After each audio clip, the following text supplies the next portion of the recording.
Very important skill for kids because it helps get them ready for mobility or locomotion.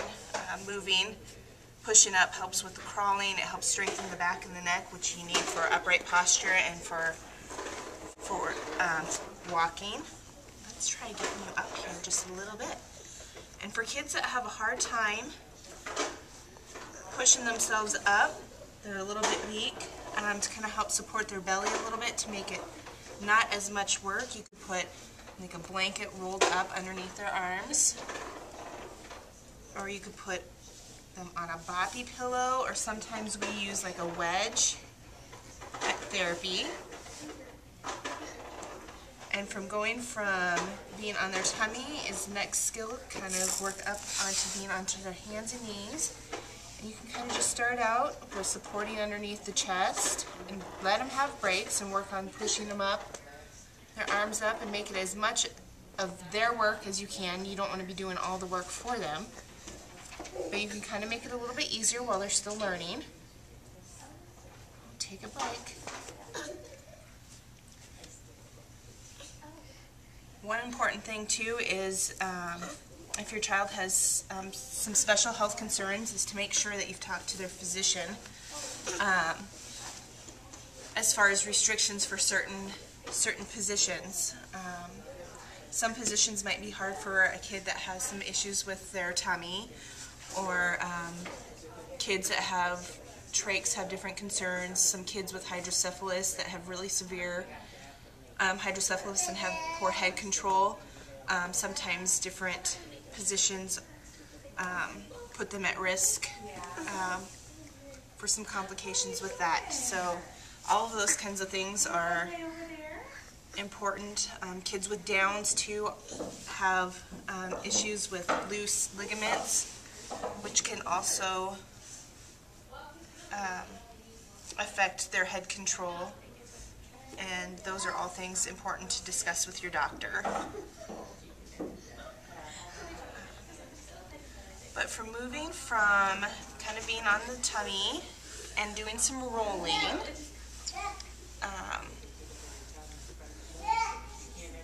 sometimes rolling all the way from being flat on your tummy or flat on your back is a really hard way for a kid to get started. So sometimes like a blanket roll, you can put a blanket roll kind of behind their back to kind of help them only have to go halfway either way. Or you can use a pillow. And then I just kind of like to help, if you can get them to turn their head to follow. Sometimes that makes it easier. Where are your eyes? Where are your eyes? Let's make sure you get your arm out in front so that your arm doesn't get trapped underneath you.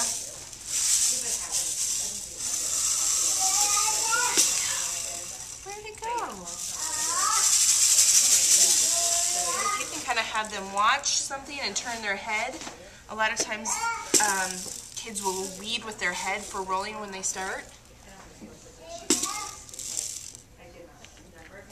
And Justice has a little bit of problems with his legs. He doesn't have good control of his legs, so I'll help him out with his legs a little bit. And your hand placements and where you find works best for your kid is going to be different based on their own skills. Some kids will need more help up by their shoulders, some more down by their waist. You want to make sure to be close to their body, to their back or their tummy when you're helping them. Don't pull on their arms or yank on their joints. You know, if you pull on their hands, that's hard on their joints. So you want to keep your hands as close to their trunk as you can. Are you going to go all the way over?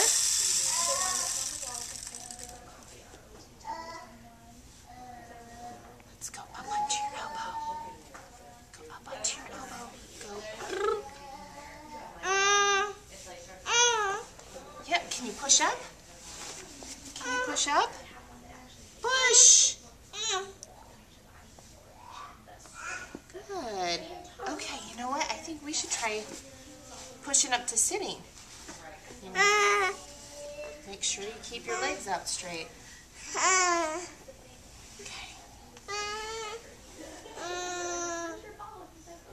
pushing up to sitting is easier to start when they're already on their side. And I like to have one hand on their hips to kind of help shift their weight, because that's all really movement is shifting your weight. So, and then I'm going to let him push as much as he can with his arm. There we go. But I just kind of help lift at his trunk and push down at his hips so that he can kind of come up on his own. Are you lazy? Sit up. Sit up.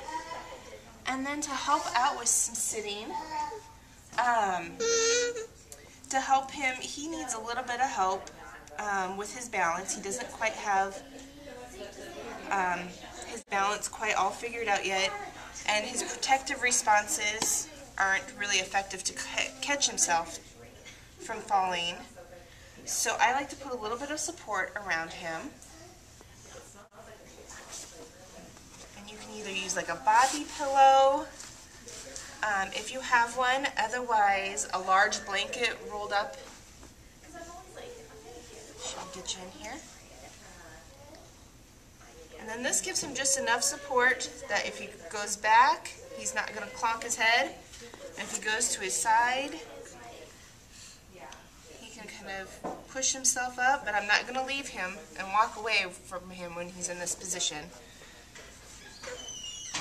But if you had a big blanket or a big beach towel or something like that, you could roll it around like that. You might even need to use two. Like this would be a little bit too small to put around his hips. So if I had another blanket, I would double it and just kind of put that around his hips just a little bit. And then I'm just letting him push up through his arms just a little bit to kind of help with his balance. Bring your head up. And then sometimes if you even just kind of stroke your finger along, almost kind of like you're trying to tickle their muscles to kind of work. Yeah. Sometimes just that little light stroke will help cue them to move the direction you want. Are you talking? I like to hear your voice. Okay. Another place that's a good place to kind of work on sitting, since this you're kind of behind the kid, and if you want to have some more face-to-face interaction,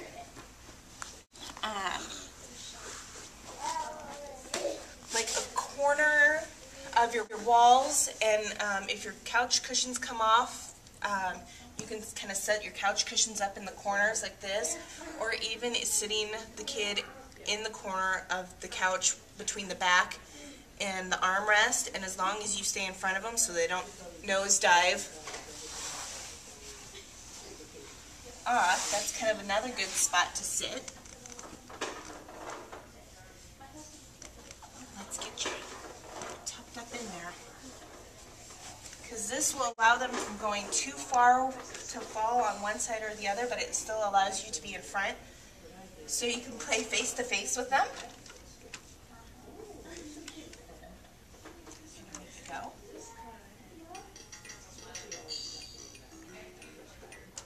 So you can kind of work on some reaching out to the side. Move it over here. Getting tired. Getting tired.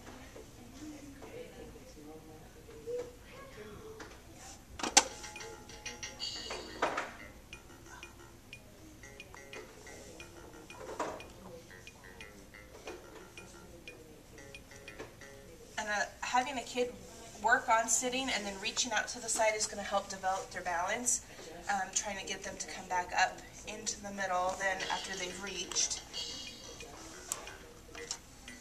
Even forward.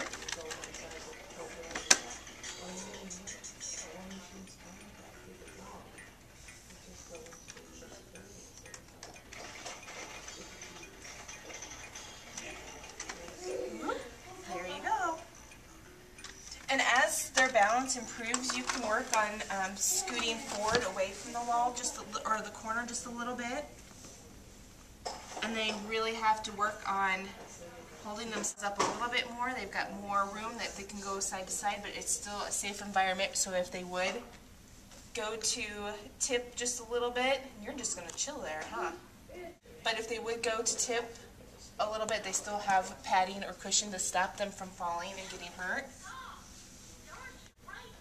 But bringing them away from the wall just a little bit challenges that balance just a little bit more. And then you can start having them reach, instead of towards the ground, having them reach up towards. That just adds a little bit more difficulty even with their balance. Challenge it.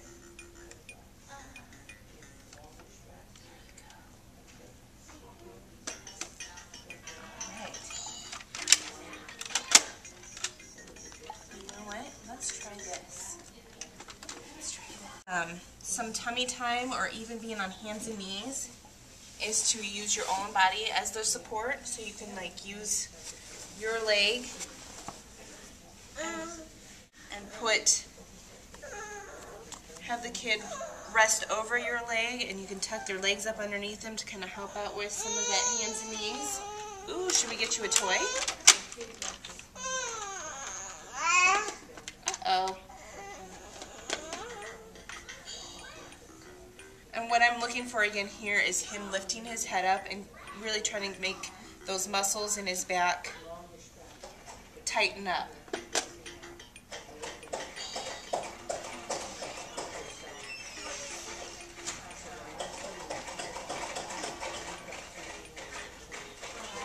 And you can vary how much you can kind of go up into a tall kneel position by moving your leg and your support. And I give him a little bit more under his chest. Make sure that his knees stay underneath him and they're not spreading out to the side.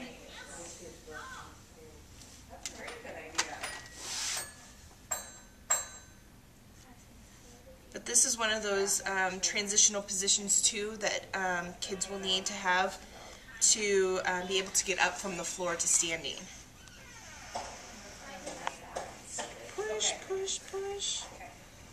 Alright. You know what? Oh, you're going to go to sit. Okay.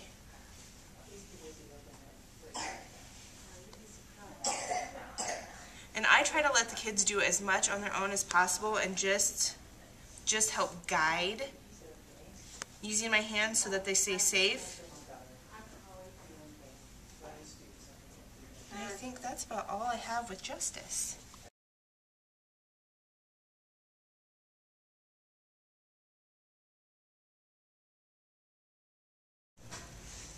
Okay. Oh, and now she fixes her feet. McKenna was just sitting in a W position, which is kind of like this. And it's a very stable position, so a lot of kids that are low tone or have some balance issues choose to be in this position because it gives them more stability. We tend to discourage this position because it is hard on the joints, and it stretches out the ligaments in their legs. So, oops, let's see, crisscross. So if you can have your child sit with their feet, oh no, out in front or in a crisscross. Can you crisscross? Oh, crisscross. Crisscross position, that will be better on their hips and their knees. And even we see kids start to, when they're walking that have been W-sitters, they point their toes in. So if we can prevent that, that would be good. So, all right. Okay. Now, McKenna is able to do a lot of this on her own, but we'll just kind of show you on ways to work on getting up from the floor. Okay, should we go on our hands and knees? Can you go on your hands and knees? That's good crisscross sitting. Let's go on our hands and knees. So we're going to go roll over to the side. We're going to tuck her knees up. And then I'm just going to shift her hips over. Oh, are you going to lay down? Push up, push up. Push up. Okay. And then for a kid, to help them get up from the floor, I'm just going to put one foot up at a time. And put the other foot up. And most kids are going to start keeping both hands on the ground And then I just kind of help shift their weight back and stand up. That was a really good demonstration, McKenna. All right. Oh, thanks. Thanks. Yeah. I'm gonna fix my